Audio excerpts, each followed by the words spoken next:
It's so exciting to be here with you. Well, our history. I mean, I think I told you this before, but I was one of the first reporters from the first reporter from this market to go with you for your first time ever at Madison Square Garden back in, was that early 90s? Yes, absolutely. Before the accident, before everything. Yes. The history, and now talking history, 18 years since. Well, actually late 80s then, because. Was it late 80s? Yes, because in 1990 was the accident. So then I just got on the air. Yeah. Wow. Absolutely. Oh my gosh, so long. What it been so fast. And so fast at the same time. Incredible. So let's talk about Raices. Let's talk. Your most, we read, and you've said, most autobiographical album. Yeah. Career, family, life. Tell us what spilled out of you, of Emilio, in this album. Love story, first of all, big time. Most of them are about our love story. Emilio wrote most of this album either alone or with someone, because at the time, for the past 3 years, Emily and I have been working on the musical, the original musical that we're trying to bring to Broadway, that will start in Atlanta next year, May 30th of 26. So we've been immersed in that process, and it's really hard to write for two different things. So I had told Emilio a couple years ago, I go, you know, babe, if I ever did another album, I would want it to be like a tropical album and in Spanish. And that's all I had to say to him, because, you know, that's a mandate. He goes, poof! Despite the fact that he was working on a gazillion other albums for other artists, he brings me the first song, Raices, and I remember I would watch him like doodling stuff and singing to himself and whatnot, and I go, he's gotten something there. And then when he made me a demo to listen to, and I was blown away. It was really like, I go, babe, this is something.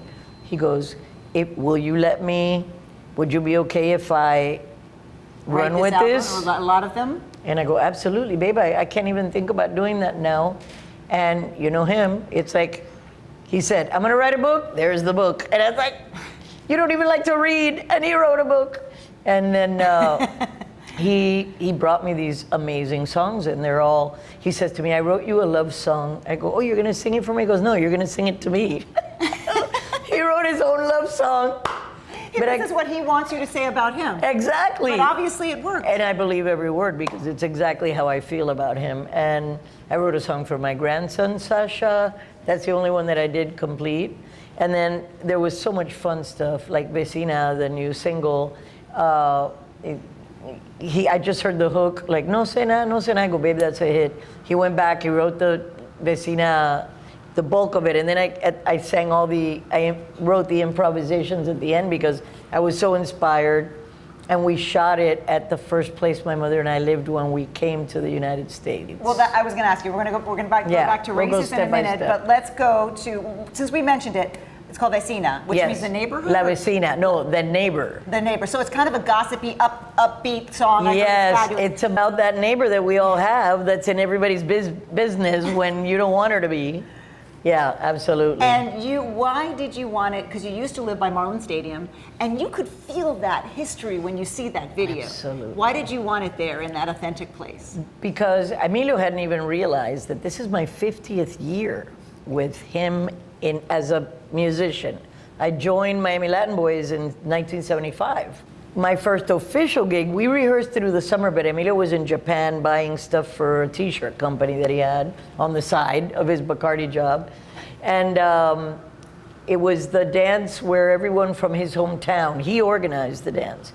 And that was my first official gig, October 25th of 75 at the DuPont Plaza Hotel, which is no longer there. And I said, babe, it's 50 years. He goes, it can't be. I go, babe, it's 50 years that we've been doing this. And I said, this is, really important. And the day that I sang La Vecina in the studio, I got the whole video in my head. And I go, oh my God, talking about full circle moments. I started in this place when we came to the United States. From Cuba. Exactly, from Cuba. And look at where we are now. I want to wrap that up in that special place. So I grabbed my assistant and I go, we're gonna go see if it's still intact.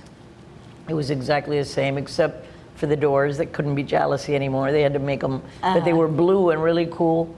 And I said, we're gonna shoot this here. I thought that was really special. It was incredible. So many memories. And with Raices, you are at Fairchild. You are in the roots of the trees. And that is what Raices roots means. So it's got, again, another full circle moment. You want to be back to your roots and what you love and the people who you love in the song. Absolutely. And I'm a Virgo. So like to me, nature is crucial in my life.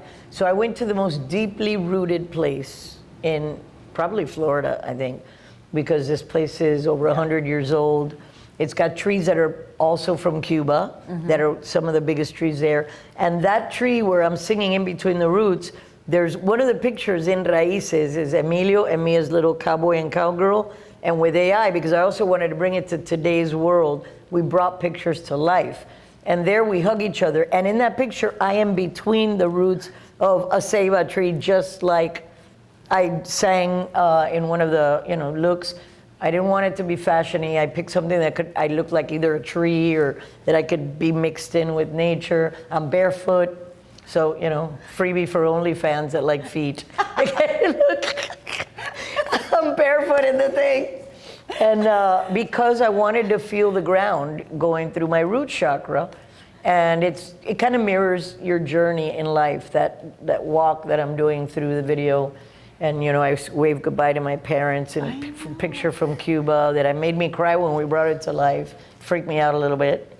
And then there's a little me that I also brought to life that I waved goodbye to. And then you take off on this journey and you see everything that we've lived, from our wedding, our kids being born, his mother, Emilio's mother and father, my mom, like just family footage. And it's about what really matters in life. And I really wanted to inspire people and remind them that despite all the craziness that we're living in the world, at the root of it all we want is love, to be accepted, to do something that we love to do. And it's been a blessing to make a life, doing what we love, making music. And to do it at this point in my life, that you have to be really excited.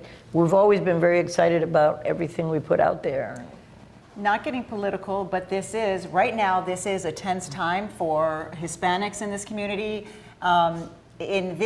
When I listen to this album, it is a celebration, right? It is a joyful celebration of coming together. Absolutely. And is that really what you wanted to show the people who came here to this country? Absolutely. And, we have a lot to offer. For Latinos, family is the core. And we celebrate everything. We dance in the kitchen with our dogs. At any party, dancing is going to be there. So, it's up-tempo and everything. And we want to put some good vibes out into the world. However, having lived long enough, I know that immigrants always become the brunt of any attacks, because it's the last one in, always gets blamed for everything. Their contributions aren't ever really, held for what they are, which is a lot, because this country is built on immigrants.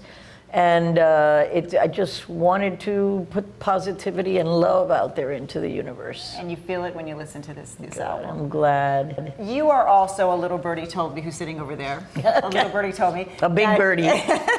That you are the first female Latin artist to have a hit in every flippin' decade. Oh my gosh. I mean, I just got the goosebumps when I heard that. That's awesome. 5 decades, so that's everything for her. That's incredible, and what a blessing. I mean, we never plan anything. We never really think, oh, let me do this because it's what's happening or whatever. We make the music from our soul. So I'm happy that through so many decades that people are still feeling it, and it's awesome. It's a beautiful thing. Let's talk about Miami and really what this community means to you, because everybody was like, she could go to LA, she could live anywhere in the world. And we have our traffic. Why would I want to go anywhere else? Yeah, right. But we complain about our city, as we all do that live here. But Miami to you will always be home. It's home. I mean, we kind of were ripped out of our home by extenuating circumstances that continue to barrage our beautiful island. But I came here, and this is as close to being in Latin America or Central America or Cuba as you can be. Cubans kind of recreated a little bit of Cuba here. Then now we're so many multi-ethnic with so many different wonderful cultures from Central America, South America, Brazil. Haiti. Yeah. It's just a very international city, which is what made our music what it is, because we had an audience that was already very varied, and we saw that the music had the same effect. It didn't matter where people were coming from. So it really gave us the fuel to say, this can happen anywhere, why not?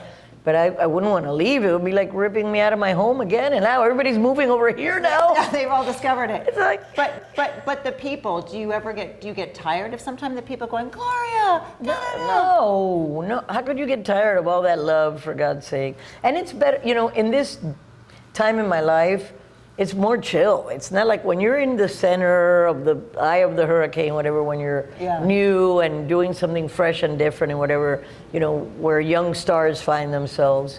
It's not easy to raise a family because your time is never yours completely. They have to share you, and you go out to do something and it's hard. Now, I'll go with my grandson to an escape room, him and me alone, which we love. We're escape room fanatics. And it's chill. Yeah, I'll take some pictures, people will be nice, but it's not that craziness because I'm kind of there, but not really. So I love this. I've loved every step of the way. It's nice to feel the love for people Absolutely. after all these years. Are you kidding me? There's nothing, and people will say, I just want a hug. And when they put their arms around me and they say these beautiful things, and I feel like you're my family, I feel like you're my tia or my grandma or, my mom, my sister. It's a beautiful, beautiful thing. There were several years ago where you said a quote like, I don't even know if you used the word retirement, but you weren't going to tour anymore. Right, and I didn't. And you didn't, but you have been everywhere else at a time when people are kind of saying, okay, I don't really need to do that much anymore, certainly financially. But you love this busyness, that you're in the middle of 3-4 projects right now. But I love the creativity of it, and I can pick. Because at a certain time, you have to catch the momentum and that wave, because if you miss it, you've missed it. So there were times that I sacrificed my home life, although my family came with me, but my mom didn't come, my dogs couldn't come, and your bed can't come. Yeah. And you know that you're doing it for a purpose to free you up later on to be able to make choices. And I did. Some people have a tough time stepping away from the limelight or the stage part. That to me was not why I did it. I did that to cement the relationship with the fans. So I can be perfectly happy on or off the stage. But creating stuff, that's my happy place. So like right now we've got this album that just came out. We've got the Basura musical that I'm so thrilled about. Got a movie coming out in September, Gabby's Dollhouse. A lot going on, but it's all good stuff, and I enjoy it. I love the creating part. That's and you also look great. I mean, I'm looking at you. There's major artists, and we won't name them, but they do a lot of work to really maintain that thing. But as we get older, we all freak out. But you found that place of aging gracefully. You know what? First of all, my kids would kill me if I did something nuts like that, right? But I like seeing my life on my face. Now, I take care of myself since my 20s. So I am religious about skincare. I will not go to sleep without cleansing and using 7 different creams. I'm adamant about it. And there's things that you could do that are, all kinds of things that make your face look fresh, but I don't trust anyone enough to do something insane like a facelift or something like that. People think I had one, so it doesn't matter, but no. It's all hard work, and thank genes, my mom and my dad, that they called bebe, because they had baby face. Yeah. You all look great. Wrapping up. You look fabulous. Thank you. Oh, yeah. Good days and bad days. You do. Don't we all? Yeah. Wrapping up, though, a couple more questions. When you look back at this album and your life and the things that are most important to you, your grandson, your children, everything going around you, when you go to bed at night, is it always a thank you to all the things that you're blessed with? I know it came with hard work, and there has been difficult times. Absolutely, like everyone. Yeah. And you're gonna live, if you have a family, you're gonna live stress. Where your kids start, when you have them under your control, it's one thing. When they're out in the world and they're facing so many things, it's a different thing. You know, now with my grandson, I see the things that he's facing in this day and age. But all you can do is just talk to each other, be there for each other. And I am always thankful. Every night when I'm laying there with the two little pups, because Lulu passed, and now they stepped up they sleep with us. And I'm laying there and Emilio's asleep and I'm watching one of my movies because I love watching TV at night with my headphones so I don't bug him. And I feel so blessed and contented. And you know what? One thing I've always felt in my life, no matter what I was going through, was contentment. I'm content and happy with everything we've done and the way we've chosen to live our lives and our family. And yeah, everybody goes through stuff, absolutely. And we're pretty private people among, everything else in this business, because you kind of are out there, so they don't let you be as private as you want to, but yeah. I'm just really happy and thrilled that people still care and want to hear anything. Honestly, I'm happy that they've really dug this music and that, we can tell because of the chart positions and stuff, but that's not why you do it, ever. It's all because it's fun and you love it. And because it's music. I want to put some positive vibes out into the world as long as I can, and in different ways, or things that make you think, thoughtful things like that project that we're doing about these kids from Paraguay. I did a deep dive into Paraguayan music. Emily and I working together. I secretly say, yeah, I asked her to do this with me so that I can spend more time with her. And it's just been a blessing. It's just every step of the way, it's fun and I enjoy it. I feel like I'm going to be back in 10 years with more from you. Well, I don't know about 10 years, but you know what? As long as we can just keep enjoying our lives and moving forward, that's all. Move forward, always. Always. Yeah. Thank you so much. I love you. Love you. Mwah. Such an inspiration. Oh, Really. you're Really. a sweetie pie. No, it's so true.